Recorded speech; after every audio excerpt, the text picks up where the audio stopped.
Hello, ladies and gentlemen. It's a pleasure to host this edition of Outlook Business Masterspeak webinar series brought to you by our presenting sponsors, Hyperlink Infosystems, and co-sponsor RR Solutions. Today, we have with us a very special guest, Mr. Ravi Gilani, founder and managing consultant, Goldratt India. Goldratt India is a management consulting firm that enables clients to achieve sustainable improvement in profits through the application of Dr. Elihu Goldratt's theory of constraints. We all know of the popular adage, cash is king. But today, in a post-COVID world, the importance of cash has become all the more critical. Who better than Mr. Gilani, who can share his insights as to how companies and small businesses can navigate through this period of uncertainty by making the most of what businesses have. Mr. Gilani, thank you for taking your time out. But before we deep dive into the challenges that corporate India and small businesses are grappling with, could you give our audience a heads up on what exactly is the theory of constraints and how relevant is its application in business? Okay. Theory of constraints was created by Dr. Goldratt way back in the early 80s. The concepts are ridiculously simple. What it says, a system is not sum total of parts.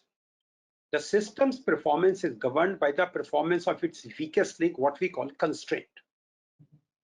For any organization, let's say manufacturing organization, there at any time there cannot be more than one physical constraint. And what are these four physical constraints? Either you do not have enough orders. Typically, we people say there's no demand, or we have a shortage of capacity, manufacturing capacity, or we have a shortage of input material or services, or once in a while, today it is more common, we don't have adequate cash to buy the raw materials. Now, at any given time, we will always have only one of these, not more than one at any given time. Now, unless we can focus on the weakest link's performance, output of the entire system cannot increase at all other than a statistical fluctuation. Let me give you an example. If we have shortage of orders, increasing more capacity, we still will not be able to sell anything. If we have a capacity constraint, then getting more orders or more material or more money, unless we invest in expanding the capacity, will not help us. Similarly, if we have a raw material shortages, increasing manufacturing capacity, order generating capacity is of no consequence. Unfortunately, when you are in a cash constraint, as the case today, the situation is extremely dicey. When you're in a cash constraint, you can go down or up either side very, very quickly, because cash constraint impacts non-linearly, as we are seeing in the COVID-19. When we started the lockdown, we had only 500 cases. Today, we are getting 500 cases in one city alone, because it is having an exponential impact, non-linear impact. Cash constraint also has an important thing. Like we can go down very rapidly if deployed properly. If we use the right things, then we can reverse it also very rapidly. So this is a brief I can explain to you about theory of constraints. Let's take a short break, and we'll be back.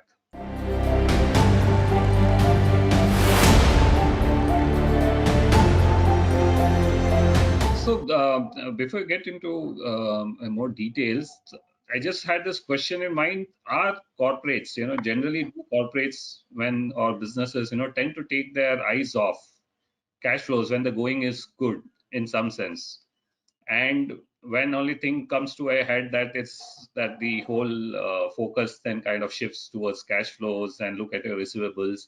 And now today we have come to a situation where you have absolutely zero sales for the past 3 months. You have got receivables which are piled up.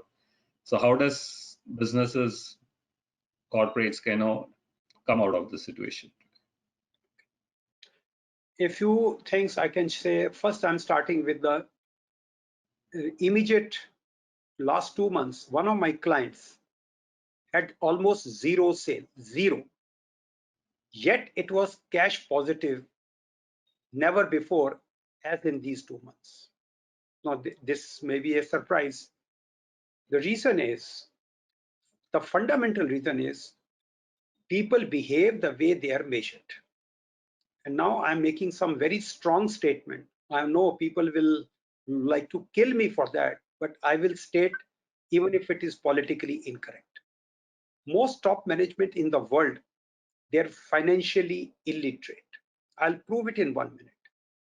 Ask any CEO, what has been your sales last year, financial year 1920, he would have it on his fingertips. And he will immediately start lamenting that but for 1 week of COVID, because the lockdown happened around 23rd, 24th of March, we would have done this, this, this. So he's talking about sales. Ask him what has been his profit before tax or after tax.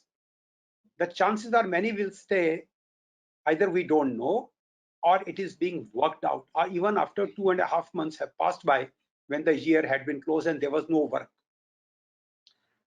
Even if some of the people who are able to share, because their accounts have been finalized, what has been the profit, ask them what is your free cash flow, they will have no clue. And it's not only in India. I'm taking you 15, 17 years back. A company you might have heard about called Enron. Right. 1 month before Enron went belly up, 1 month before, its chairman, its managing director, and its CEO and its CFO, they did not know that within 1 month they'll run out of cash and they'll have to declare for bankruptcy. The reason is, almost every company I go, I ask them what do they measure. They measure a lot of things. But they do not either measure cash flow or give very little time to discuss this. Left to me, I will only measure cash flow and nothing else. And let me give you a little bit more on this. First of all, cash flow is the easiest thing to measure. Easiest thing.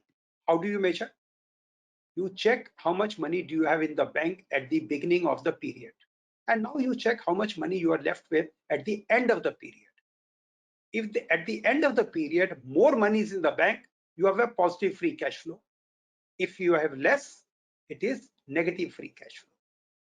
Now, I'll give you a more complicated answer, not very complicated, but I must explain that. How do companies calculate free cash flow? It is profit after tax, less any increase in working capital, less any investment in that. This is the typical way we measure it. But the simple way I have already explained to you. If you have not taken loans or repaid the loans, then free cash flow is the easiest thing. Check the money in the bank today and the check money in the bank tomorrow, whatever the difference, positive or negative, is your free cash flow. Let me explain a little bit more on this. If you don't make profits for long, it's like cancer. You will die eventually. But if you don't have cash, it's like a heart attack. You will do now. Because if you don't pay your employees' salaries, if you don't pay to the bankers the installment or the interest, if you don't pay your vendors their payments on time, they will stop supplying you and you will close down. There's no alternative to it. So first, the very first thing every company should do tomorrow morning, not day after. Every owner, every CEO, every MD should start measuring free cash flow. I've given you two methods. Right. Now, let's move on to the next thing. You said it's very difficult to get money from our customers. I do not agree. The real problem is when we don't know a thing, we think nobody knows how it can be done. This is the biggest mistake. I was attending another webinar on this same subject. So I was asked, customers don't pay. I said, no, you do not know how to get the money from your customers. There's a huge difference. So in one of my customers who had almost zero sale in the last 2 months, it generated 30 crores of collections in the last 2 months. Inventory remained the same. They did not have any overdue payables to your vendors, so they remained the same.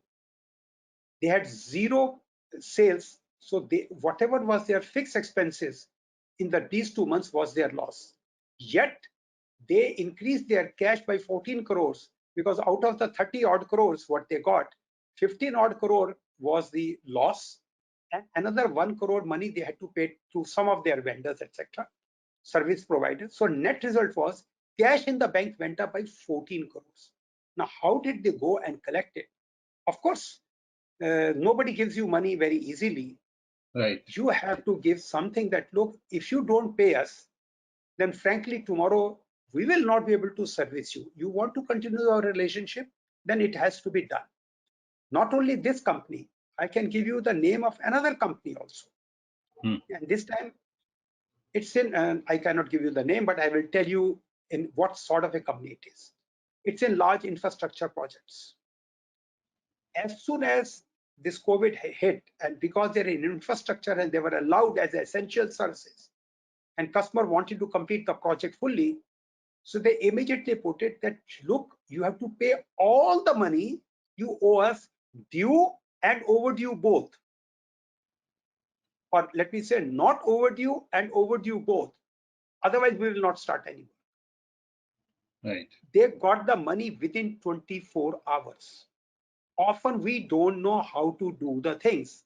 That does not mean nobody can get it. So first thing is, you can have influence on your receivable, number one. If you go with the assumption the other person does not have money, I don't agree. That is bullshit. I'll explain you. There's a large motorcycle company in the country. It came with a Japanese collaboration in 1984. You can guess the name. As soon as the lockdown happened, it made a statement, we will not pay our vendors. They were saying force majeure as a clause because Right. our dealers are not paying us the money. Correct. Its CFO, who was my colleague at one time in my previous company, I asked him, what's the problem? Don't you have money? He said, our money is blocked either in interest corporate deposits, or we have invested in shares and we did not put enough money in the bank as free cash. Now, another company also in the same segment, taking a clue from this company, they also decided we'll not pay our vendors. Why? What happened to the money you had continued to accumulate for the last 20, 30, 40 years? The fact of the matter, I'm now jumping to another question. Why are we people in a cash constraint? If I'll give you the answer, you will laugh at me, but that's a fact. Like we keep some money for the rainy day. Keshav, do you keep some money for the rainy day or not? Yes, everyone does that. How many days or months or years will you keep? Supposing you don't get a salary, how many days can you manage? 6 months. 6 months. You have given me this answer. Now, why can't the companies keep some amount of money? I will share on this data something, how different companies are doing. Maybe somebody will keep for 3 months, somebody will keep for 6 months, somebody will keep for a year. A few years back, Narayan Murthy was on record that Infosys keeps 1 year of cash outflow in reserve should they do not have an income for 1 year. And something even more, as recent as 1 month before, Warren Buffett is on record that they have $135 billion in free cash. They said, we don't want to depend upon anybody's mercy or kindness. We want to live on our own. The problem lies in our business schools, in our financial circles. Keeping cash in very ready cash is considered a crime or sin. It is stupidity of the highest order not to keep any cash reserve. That is the prime reason. COVID-19 only exposed our underbelly. COVID-19 is not the cause. It just showed up a mistake we have been doing. So first, every company in the world, it will have to decide for itself. Should you keep for 3 months, 6 months? For example, you have kept for 6 months, correct? I keep for next 20 years. I don't want to, what you call, go to anybody and ask for money. I have kept a reserve for 20 years, so that if I'm assuming in 20 years is a good enough. Maybe, maybe not. I don't know. Everyone has to decide for himself. Okay, coming back to very specific. First thing every company should start measuring is free cash flow. Now, free cash flow has two components: profit and working capital. Now, profit, I know, while I will come to it, can still be increased. I'll come to that little later. But easier thing is reducing your working capital. In working capital, there are three elements: receivables, payables, and inventories. Both in receivables and payable, one outside party is involved. But there is one thing in which no outside party is involved, that is inventory. Like, I have difficulty in getting cash coming into the company, but I should have full control in cash going out of my hand. Do you agree? Right. So first thing they can do immediately is to see how they can cut their work in progress. Work in progress is very easy to do. Most often we try to use our capacity to the fullest. This is the most stupid thing. Just take a short break, and we'll be back.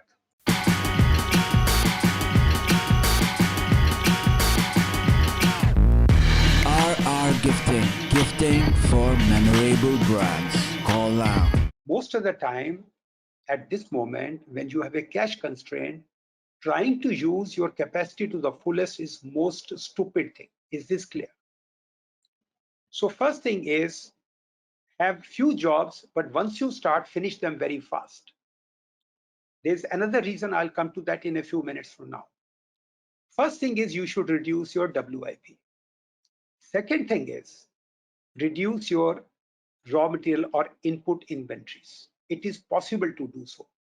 In the past, we again made a major mistake. Almost every company does it, what we call local optimization. If they have to get a material which gets consumed, 1 ton is used, let's say, in 1 month, they will get 10 tons. Why? Can you guess the reason? Make a guess. To ensure continuity, and so that as if they expect more orders. No. It is to utilize the capacity of the truck fully. I want to save freight cost. So I want to use a bigger truck of 10 ton rather than getting a part load in 1 ton. Most of the time, same thing when you're importing the material. I want the full container, which might last for 2 years, but I will take full container to save freight cost. Now, important thing is, we don't know whether after 2 years you will be alive or also not alive. Right. There are many things a company can do to reduce its raw material inventory. Just to give you an idea, in one of my clients, we could reduce our raw material inventory by almost 67%. We could bring it down to 1/3 in about 18 months' time by using some very basics, nothing complicated. We could do that. So assumption that I do not know how to reduce RM, okay, I'll help anybody. I don't want to charge any fees. I'll give them this thing, a very simple way, how they can reduce their RM, how they can reduce their WIP. Now something more. When you reduce WIP, your cycle time to manufacture goes down. Now, one good thing is going to be there in the near few days. Either we will have famine of orders or feast of orders. It will happen. You might have noticed also. Look, at some time, if you have been ordering groceries online, sometimes you had a queue of 2 or 3 days. Right. And sometimes they can deliver immediately. Right. How come? Because the entire system is right now in a chaotic environment. So if you are in a chaotic environment, what we can do, when we get an order, we service it fast. That is the requirement. And how do we do that? Once you develop a capability to manufacture or service fast, your WIP comes down. You don't have to keep so much finished goods inventory also, because finished good inventory is a function of the time you take to manufacture. If you take very little time to manufacture, you don't have to keep finished good, because by the time the customer orders, if you can manufacture it to start it, why do you have to keep any finished goods inventory? So coming back, once again, I'm repeating 2 steps. Start measuring your free cash flow. That is priority 1. Start measuring the components of free cash flow. First, let me say inventories. Within the inventory, start measuring RM, WIP, and FG. Start reducing WIP. The need to keep so much FG will automatically reduce. As soon as you reduce your WIP, actually you will find your RM inventory will go up. Hence, you don't have to buy any more money from outside in the next couple of weeks or months. Once again, your cash outflow has reduced. Now comes to the receivables. I'll give you a few tips here. First of all, in most companies, wherever I have gone, when we say how much is your receivables, there are never a one answer. There's one answer which finance and accounts tell, and one answer which the marketing people tell. So first step would be, please reconcile within your own company how much money your customers owe. That's number 1. When today we have less work, why can't the finance and sales people come to an agreement? Is that possible? What do you think? Yes. Okay. Now let's go to the next thing. Once you got within your company the reconciliation, now start reconciling with your customer. Okay, they don't have money. We'll talk later. But Right. at least have a reconciliation with them that how much money they owe you and how much money you have to get. Regularly, you are so busy, you don't have the time. I have seen companies who have not reconciled for the last few years itself, forget about few months. Third thing, prepare a list of all the bills you have issued to your company, a customer, and show how much money was received on time and how much money was delayed. Send it to the CEO of that customer company or the very high authority, so that let them have a look at it, that it's not a one-off situation. Most companies, even in a normal period, will not pay you the money unless you insist till the very last day. They will always pay you a few days later than the agreed credit period. Why should we allow that? Now, another area, people always are afraid, specifically salespeople, that if we start demanding too much from the customer, he will stop giving us order. This is stupidity. No customer is doing you a favor by giving an order. Similarly, no supplier is doing us a favor by giving us material. It meets the requirement of both. All we are asking our customers that whatever were the agreed terms, you should honor them. We should honor our things, and you should honor your thing. Are you clear about Right. it? Now, one more thing which we can do. Most companies are unable to deliver their material on time. You may recall, almost 6 years back, I had written an article for you, 6 years back, that while our quality is reasonably good, but on one area, we are still not doing a good job, that is deliveries. Most companies do not measure their on time in full delivery performance. Please start measuring it on time and in full. This is customer satisfaction. Do you deliver 100% on time? Every one day late is too late. One piece short is too short. If a customer has ordered 10 items, you have to supply all 10 in full quantity, what was you have agreed, not one piece short in one SKU. As soon as you start measuring it, you will see some interesting things. Most companies' performance by this standard, the way I'm telling you, is less than 10%. Most do not even measure it. Those who measure it also, it will be 10, 12%, nothing more than that. Now comes another common complaint. These days, there's no demand. That's again bullshit.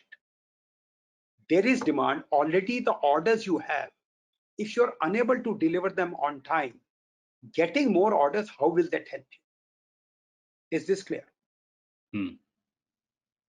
So anybody who is complaining that I have everything, but I have a shortage of orders, okay, if you have a shortage of orders, start delivering on time. That's all. Now, here comes once again some wrong behaviors of optimizing locally. They want to have large batches. In large batches, you delay what is required today, but you are manufacturing what will be required 1 month later, just to take advantage of the machine utilization. Stupidity. So actually, for most companies, even today, I would say they don't have shortage of orders, because whatever orders they have they delivered it on time? Now comes the last thing, something very significant which I invented almost 19 years back because of a client. I'm going to give you the full story about that. Many times you have a severe cash shortage, you have orders, you have no delayed orders, you have enough people to work it out, you have suppliers who can pay you give you the material, but they're demanding cash upfront. Now this is a concept called cash velocity. I'll explain. For a simple way, let us say we have decided that we'll run our company for the next couple of months. Our input material cost, let's say, is about 50% of sale value. So when I'm short of money, what it means is, if I can borrow 50 rupees for something from someone, convert into a finished goods, sell it, and collect the money within 1 month, all put together, what has happened? I'm able to convert 50 rupees to 100 rupees in 1 month. Supposing the same money I would have kept in a bank, who also gives me 100 rupees after 1 month, what is my rate of interest from that company? That's Please 100%. tell me. 100%. This is what I call cash. This I call cash velocity. Now I'll explain a little bit more. Let us say in this particular case, our cash to cash cycle time is not 1 month, but 2 months. So now I'm getting 50 rupees after 2 months. So this time I'll calculate the compound rate of interest, not simple rate of interest. It will come to 41.4%. Approximately, it will come 41.4%. I call it cash velocity. I'm not considering any fixed expenses, allocation, any nonsense. Look, I'm short of money. Now, let me tell you something very interesting. Typical ordinary vegetable seller who comes near our home to sell on his cart, he typically buys the material at 50 rupees a kg and generally will sell at 100 rupees per kg. And this poor fellow does not have money to buy the material in the market. From the mandi, he has no money. He borrows it. Do you have an idea what is the rate of interest he would be paying to the lender? Any idea? It would vary anywhere between 25 to 30% or more, maybe. 25 to 30% what? Interest Per on year? whatever. Per year, per month, per week, per day? Tell me that. That's per year, I'm saying. It is ranging between 1 to 10% per day. The concept of month is not there. Concept of year is not there. Now let me explain to you, and its relevance when I'm going to talk in a few seconds. Let us say he has borrowed money of 100 rupees from a money lender at 10% per day. 10% per day. How much he has to return at the end of the day? He has borrowed 100 at 110. He has to. He has to pay 110. Right. Generally, he sells at twice the price in the market. Generally. So if he's able to generate even 150 rupees, he still makes money. He's not literate. He's not financial savvy. He's not MBA. He's not a CA. He's not a cost accountant. But this he knows more than many other people. There was a company called Indo-Asian Fuse Gear Limited. I'm talking about the year 2001. They had exactly the same thing. Their raw material or variable cost was 50% of the selling price. And their cash to cash cycle time used to be 3 days to manufacture, and they used to sell in the what you call retail market, dealers. And normal collection period was 60 days. And they used to get very rarely money on time. But let me say, even if they were getting the money on time, their cash to cash cycle time was 63 days.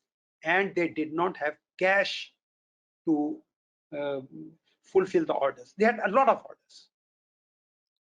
So the owner came to me. I told him, we will sell the material at 50% lower price. Sorry, my mistake. Their raw material cost was 40% of the selling price. So we'll sell at the 50% price reduction, but money upfront.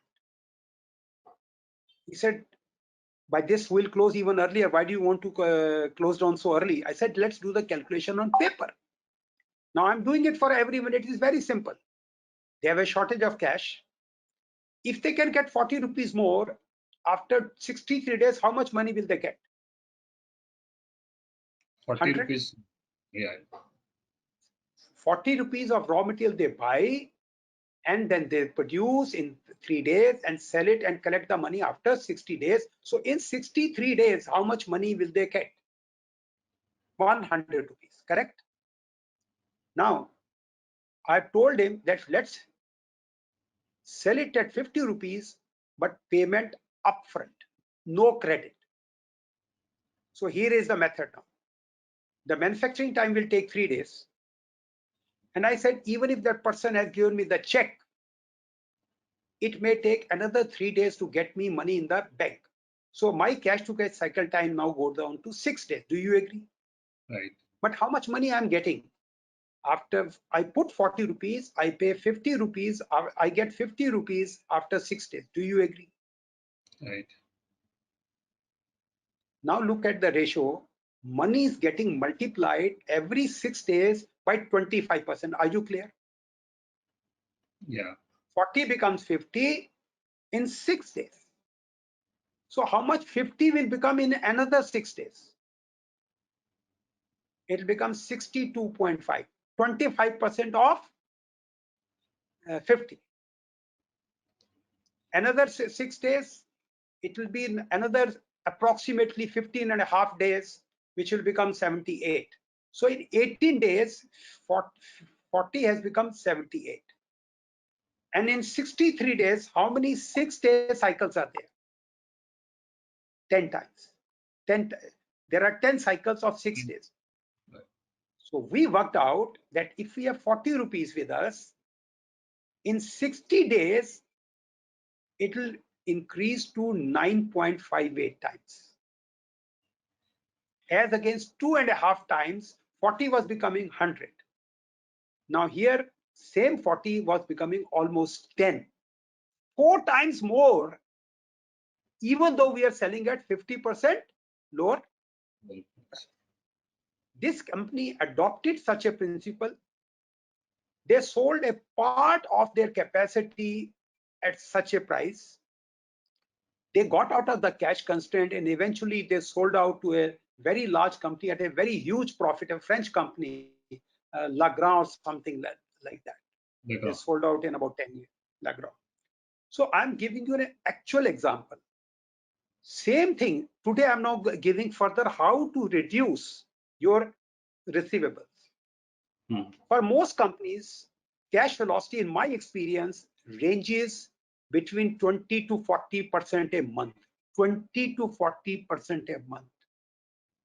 So if they have to give discount of 5% per month, 5% per month to their customers to collect the money faster, should they do or not do? Should, ideally. But yes, at Jindal Steel and Power, we did this. We sorted out many issues. Another area, you have legal disputes. You have legal disputes which go for years together. I'm recommending them settle no matter what the settle. Just settle. I'll give you an example. Let us say cash to cash velocity of a company is 30% per month. And a case has been pending for more than 2 years, and you're expecting that it will take another 2 years before you get your amount if you're lucky. I'm saying you settle at 25% of the current your claim. 25%. Most will agree. Now 25%. But that's just one question on that. If it's a statutory due, it may not be so easy for you to kind of get an kind of an. One moment. Well, stop. I'm talking from customer receivable. Okay. I'm not at a statutory dues. Okay. I'll give you something more on statutory. Good that you reminded me. I'll give you a statutory dues also. Now 25%, 25 rupees, you put in a bank deposit at 30% per month.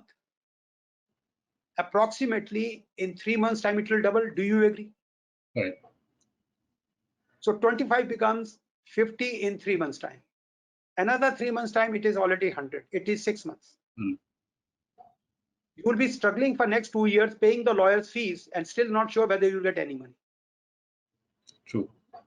Same thing on your obsolete material. You will not sell it because it is below my cost. That nonsense cost is nothing to do. I have worked with companies and saved them only by selling their scrap. Just by selling the scrap, you need very little money to turn it around. In fact, I'll send you my links on the some videos on the YouTube where this has been discussed in more detail. You can put it there on your along with this, so people who want to know more about it, they can learn from there. So coming back, it is possible to reduce your receivables. But first thing, which is more fundamental in the mind, when people say it can't be done, this is a big problem. This is a psychological problem. When you say it cannot be done, it means two things. I know that I cannot do, which is okay. But I know in the whole world, nobody can do it. This is the wrong thing. Just because you don't know, that does not mean it cannot be done. So coming back, on statutory dues, I'll give a tip. I'm sure if people hear it, the government will do something to correct it. I'll just prove it in a few minutes.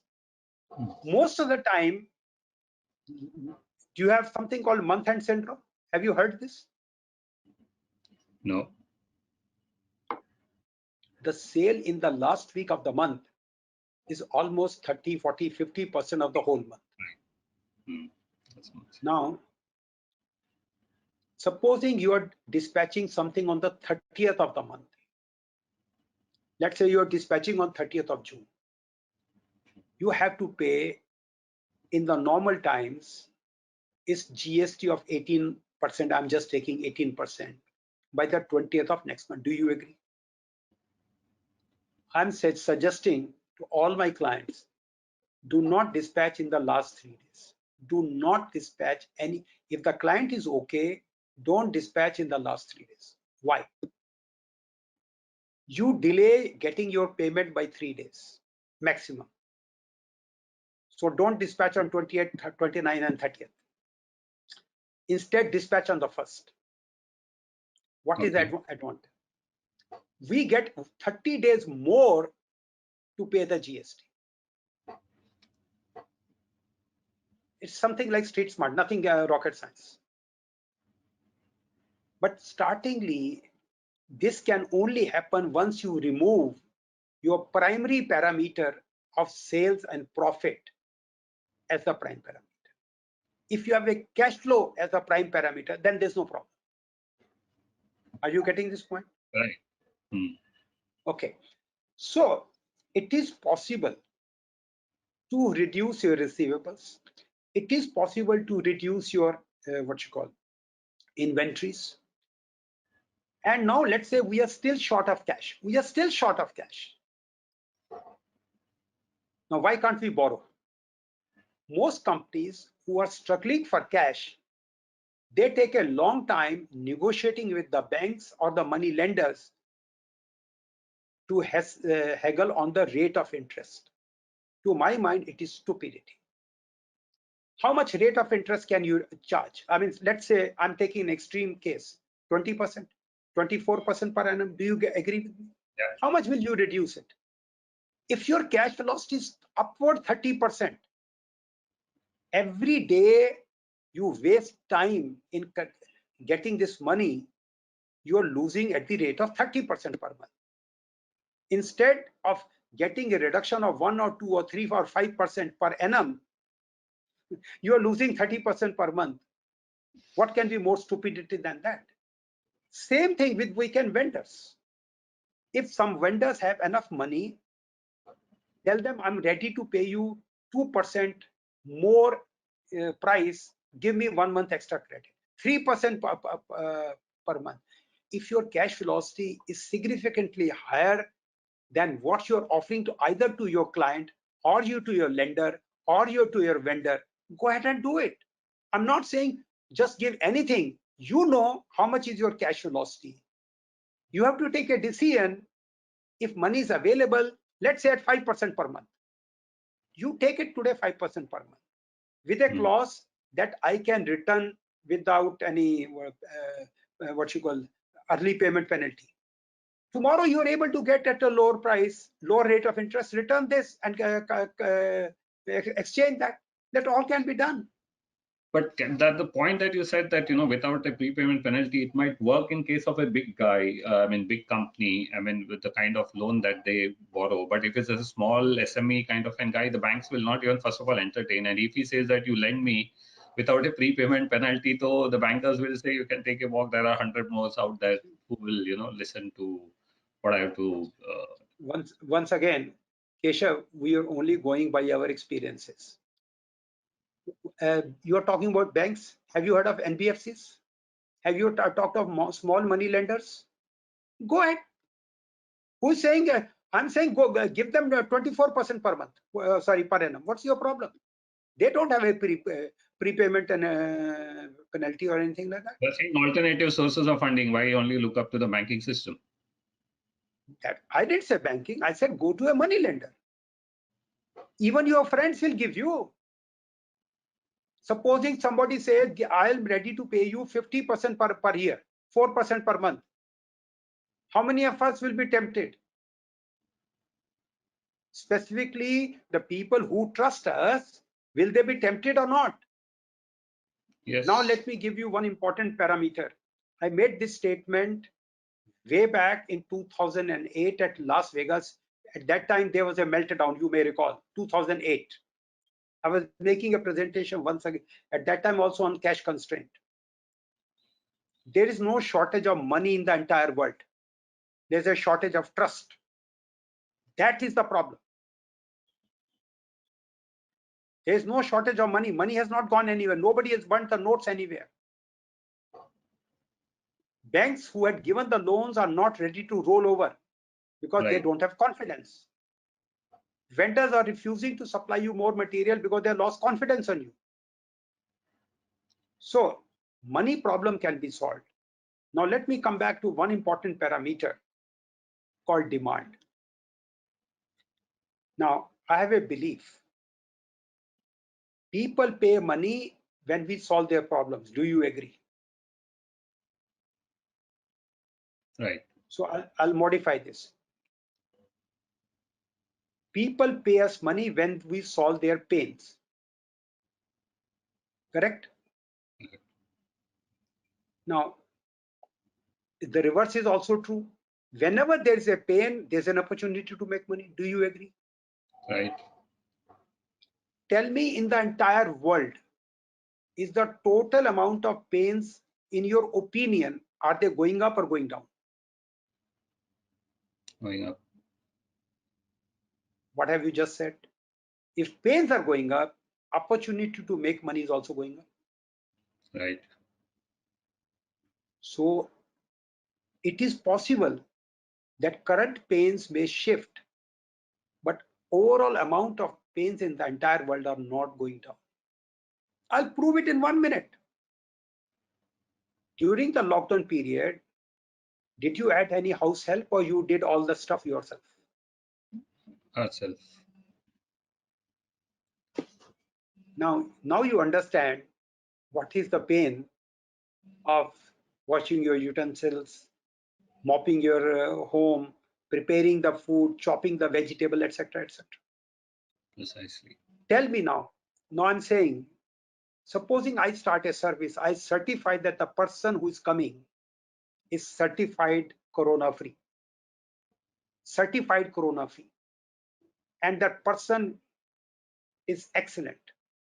How much money you will be ready to pay? Will you pay him or her 1,000 rupees for one day's work? Yes or no? Yes. See, the But opportunity is there. again, it's a question of your ability to pay. What you pay in months, it may be for it, you are. It's like a sweeping statement, right? Who can afford to? Yeah, but a lot of us who are earning more than a lakh of rupees, they can afford. What's the big deal about it?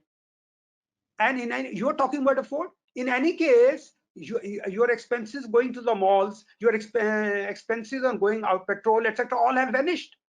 What's the problem? This today you are spending only on basic food stuff. What else? So I was But just that's giving presuming you. that your salary has not been cut. If income, I'm coming on salaries also. I'll answer to that also. IT couples. I'm now saying IT couples. You know what is the biggest problem of all IT couples, at least in India? I do not know much about abroad. What is the pain? They work very hard. They both have come late in the evening. Who will do the household work? For them, if they can get a reliable service, 1,000 rupees per day, what's the problem? Any worthwhile IT guy must be getting 50,000 to a lakh of rupees. If both couple is earning, what is their problem? Do you know most of the time, IT couples in the normal times go hungry? Why? Tell me, why do they go hungry?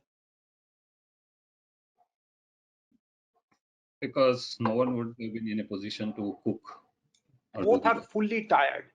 Why does the lady should prepare? She says, I've worked as hard as you, so why it is on me to prepare the food? And both are tired. Despite the fact they're earning a lot of money, somehow they are not able to get good food. The typical pains of IT, who will get the clothes washed, who will get it ironed and all that stuff. Provide the service, you make money. I'm only saying, so long there are pains, money can be made. Now let me come back to hardcore stuff.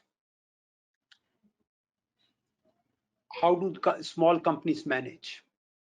Now here is actual case study I'm sharing. I'm not giving a hypothetical one. A client of mine, they increase the salaries of their workers by 7%. Specific data, 7%. For the lower and middle management, they did not give any rise.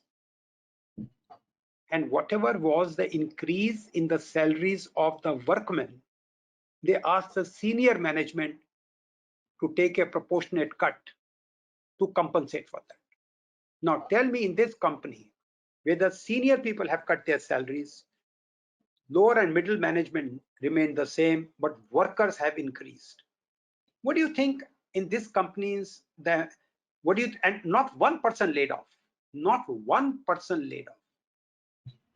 What do you think will happen to the ownership of the employees for this company? It will go up. There will be increased sense of And one more example, Asian Paints, you might have heard about it. yeah. Asian Paints have increased the salaries of all its employees. Great. So coming back, my recommendation, first condition, no layoff. If through your medium, I'm saying, if any company wants to turn around, I'm ready to help them, not necessarily free, but my only condition is no layoff. To come to some very quick questions which you can, like you said, you can address the pain point. So right now most the smaller guys, if you say, are looking at what was once a fixed cost has now become variables, taking us laying off people, and maybe shutting off some part of the operations, or maybe exiting the business. So is there any other way now that some have taken this moratorium that the banks are giving? So what else can a small business or medium-sized business do to come out of this crisis? देख यार, ऐसा है ना, पहले ये crisis क्या है पहले वो समझना बड़ा जरूरी है। सेल मुझे नहीं चाहिए, मुझे प्रॉफिट नहीं है, मुझे कैश चाहिए।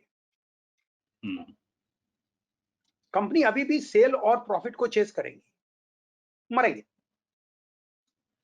भैया मैं कह रहा हूं, तुमको बैंकों को तुम्हारी सेल से कोई कनेक्शन नहीं है, वो कहते हैं मेरे पेमेंट टाइम से करते रहो। Correct correct. जो हमारे एम्प्लॉयज हैं उनको भी कोई तकलीफ नहीं है, भाई तनख्वाह तो ये टाइम से देते रहो, तुम्हारे वेंडर्स को भी टाइम से पैसा देते रहो, कुछ नहीं चाहिए। और ना moratorium is like a pain killer. Government ने आपको टेम्परेरी कुछ दिनों के लिए पेन किलर दे दिया। Are you clear? Right. But disease जो गई नहीं है, डिजीज है कि हमने कभी कैश के ऊपर फोकस नहीं किया। समझाता हूं क्या हुआ। जितने पैसे आज तक कमाए उसको हमने एक्सपेंशन में लगा दिए। क्यों लगाए एक्सपेंशन में? हमने सारा का अब तुम भी जितना सेव करते हो, do you invest all of them? क्यों कुछ सेव करके रखते हो?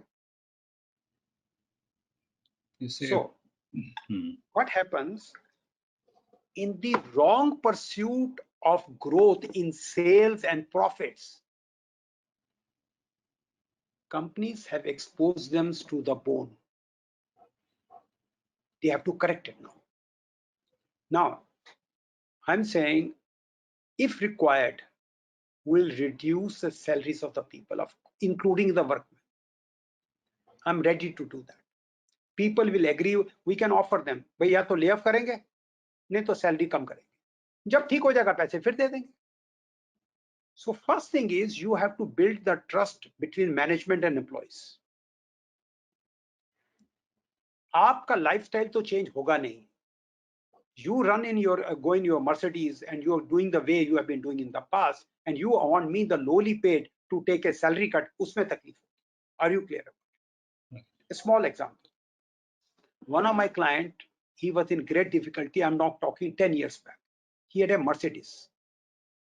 One day I saw the Mercedes parked in front of the office. I found out whose Mercedes. It is the owner. So I went across to him. I said, even if you sell Mercedes, not much money will come. But please don't come in this car. It evokes psychological negative feelings. कि हमारी तनख्वाह time से नहीं मिलती और he is coming in a Mercedes. Are you clear about it? Right. People should see that you are also adopting, you are also tightening the belt. They must see it. And they must, it should not be a show off. So it is possible to turn around. I'm still saying it is possible to turn around any company. I'm not talking of one company. My GSPL had a huge problem. Today, their sales in the month of April and May are higher than corresponding period of last year. Forget corresponding period of last year. They are higher than March in lockdown. Okay. That may be the only company in the steel industry, the entire world, whose performance today is better than 1 year back.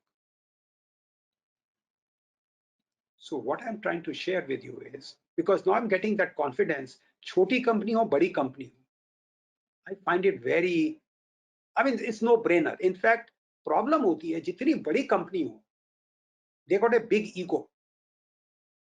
Small companies are very good. They know we have no choice. Nobody is going to give us a loan. So what now in a scenario where there is no clarity on when demand will kick in? How does the big guy and the small guy, how does he kind of ride this period of uncertainty? Tell me the vegetable seller, वो बेचारे को किसी ने guarantee दी है कि जिंदगी उसकी चलेगी? आज माल बिका है, कल नहीं बिकेगा, वो कैसे मैनेज करता है? पहले ये बताओ। कोविड-19 और नो कोविड-19, उसके तो हर तीसरे दिन कोई ना कोई पंगा हुआ पड़ा रहता है, वो कैसे मैनेज करता है यार, ये बता। Because the assumption is that he is dealing in a business, let's say, of essentials. So there is, and there is this whole thing that you will outgo and there will be certain amount of demand. Like in other businesses, that's not the case, right? Assume you have inherited a business as it is today. Now you're told the entire plus and minuses are given to you, and you are a fresh entrepreneur. We have given you zero money, plus with all its liabilities वगैरह सब तुमको दे दी. If there was a new person at the head, what are the chances he will say, no, I can't do, I'll run off, it just can't be saved? Or people would say, देखते हैं, what do you think? Dekte hain would be the most probable. तो यार ऐसा है, एक opportunity जाती है तो दूसरी आती है. The assumption that the cake size is limited is wrong. So I have a question from Harnil Oza, the founder and CEO of Hyperlink Infosystem. His question is, how financial management can help businesses after this tough situation to gain more profit?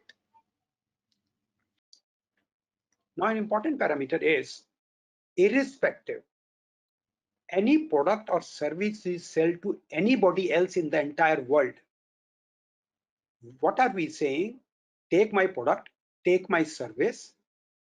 My explicit or implicit promise is that through my association, your goal units, which I'm assuming is to make money in the form of cash, will go up. That's an assumption. Now, today, the people who are in the service sector, when they go and offer a service, they have no clue how the profit or cash of the customer will go up. They must learn that. For example, Keshav, if I were to offer something to Outlook, anything to Outlook, unless I can prove it to you that with my help, your circulation and eventually your cash in the bank will go up, how will you decide how much to pay me? The only possibility is some words of mouth and what are the alternatives. But any seller, if he can say, you take my help here, it is likely that your cash will go up by X amount, and which the customer is ready to accept. Yes, if this happens, then this will happen. Now you have a much better chance of both getting a deal and getting a good price also. I've done it for last 20 years. My standard formula has been, I'll increase your profit. In fact, I used to say double the profit, and I want 20% of that. 20% increase in the profit. I told you that I keep 20 years reserve money right in the beginning. How, if I can't make money for myself, then I'm a quack telling others how to make more money. So I'm very clear. I will make money for myself as well as for you. And I will charge a big chunk. I'm not come loose change. But I'm ready to link my compensation to actual results achieved. Right. Question is from Mukul Vashisht, Director of RR Solution. His question is, how can I increase my value proposition to boost my sales?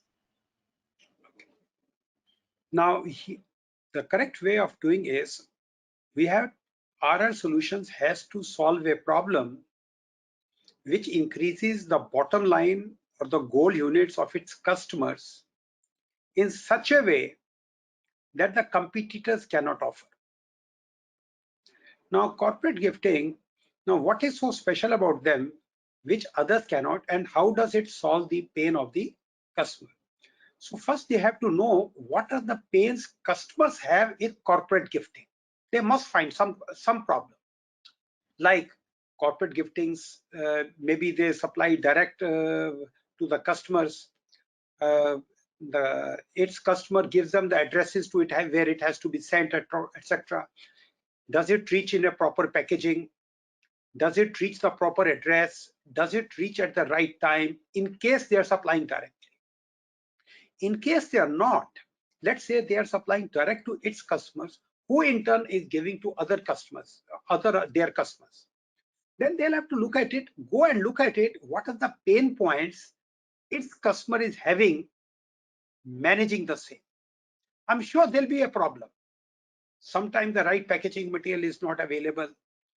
What can they do so they don't have to do too much of effort and eliminate its problem and it's achieving the direct result? So that is the way it will have to do that. But in reality, I'll take it a broader question. Basically, keeping the fixed cost the same, how do I increase my contribution or throughput? This is net sale minus truly variable cost. Frankly, what they should look at it are solutions for various products for various customers.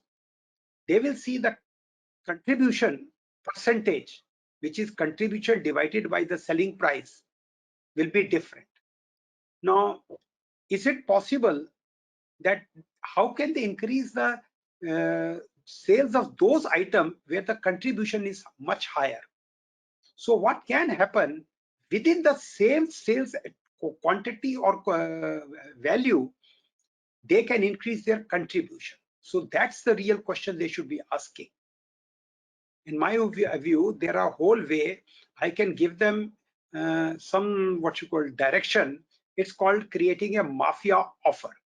There is a book by Dr. Ellie Goldratt. It's called It's Not Luck or Gold 2. He should read that book. It will give him a lot of ideas how to create a compelling proposition to its customers to buy more from him. On that positive note, it was a pleasure hosting Mr. Ravi Gilani, and as usual, it was free and frank conversations, and there is, I think, more takeaways for just about every businessman to really implement that. Thank you very much, Ravi, and hope to see you soon, sir. Thank you. Thank you, Keshav. All the very best. Thank you. Bye-bye.